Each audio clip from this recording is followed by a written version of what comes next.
And we walked through the house, through the 3 rooms, and got to the end room where the fireplace had also been dismantled for wiring.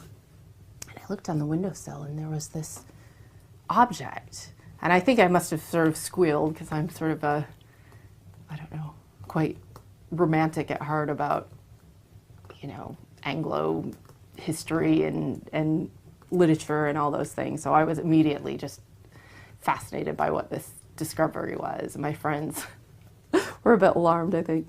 Anyway, we went over and picked it up, and it was obviously not in a tin. It was this little shoe just sitting on the windowsill in there. And I just was flabbergasted. I just didn't know what to make of it.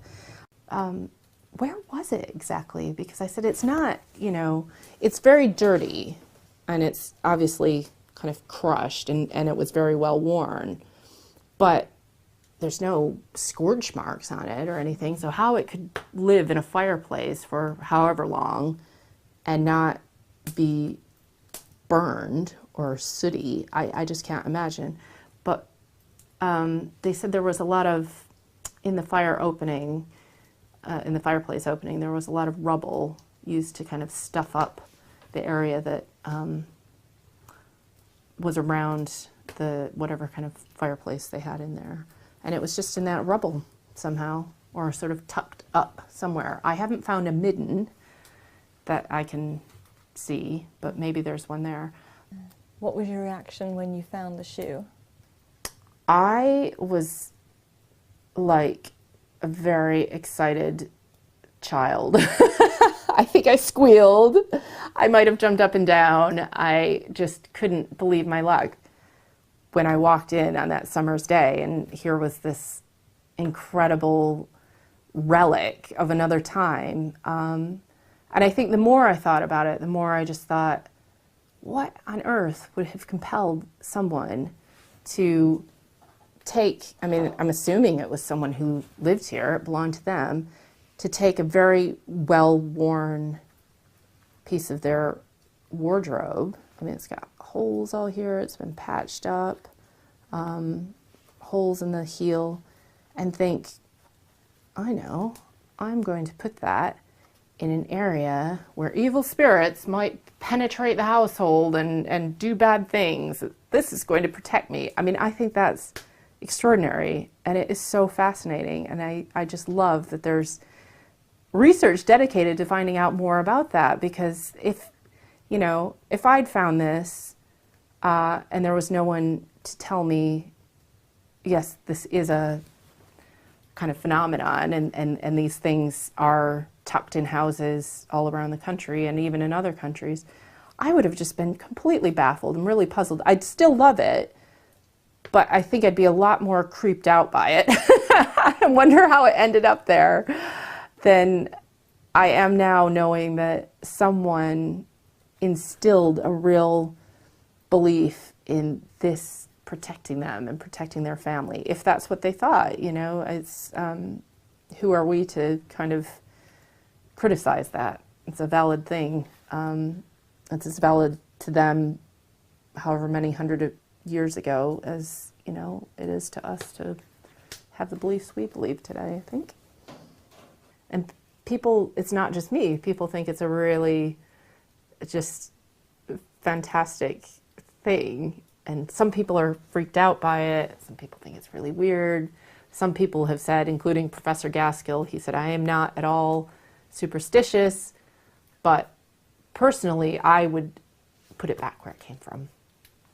So that's probably the overwhelming verdict from most people, is to put it back where you found it, but we're not going to do that. Why not? Why aren't you putting it back? Because then it would never be seen again, and I just love it. It's become my little, I don't know, it's I mean, I think it reminds me, you know, Monopoly had the little shoe. It just looks like the little Monopoly shoe, and it's just charming. I think it's just got such a little personality. That sounds completely flaky, but you know, I want it to be a part of the house. I wouldn't ever, you know, sort of, well, I wouldn't let it too far out of my sights. I would let it go to good academic use, but it would have to remain here. And I think if we ever sold the house, I think it would have to stay with the house because it's just part of it. But I want it to be a tangible part of it that you can see and touch and you know, turn over and explore. I don't want to, and plus I think if it was shoved up a fireplace again, it would never be maintained the way it has been for all these years. It would disintegrate. So that's my next thing. I need to really find what the best way of maintaining it is, because I don't suppose staying in a Fox's biscuit tin is the is the best way of keeping it safe, but I haven't found a better one yet. My children are absolutely enthralled with it as well. They love it. They'll tell people, oh, have you heard about our witch shoe? Or people come over and they'll say, oh, Mommy, can we go get the witch shoe? They're very good. They don't sort of go and play with it or anything, but they do like to bring it out and tell people about it. I think they've caught on to that enthusiasm. It's quite infectious to share that excitement about it. But it is my best party trick so far, and I have just gone to town with the shoe story. I think it's going to be my living legacy. You know, I was a newspaper journalist for a long time, and I'm sure all those bylines I had that I was so proud of over the years and the stories that I worked really hard on will pale in comparison in history, but I think my boot will live on. I don't really think it's mine.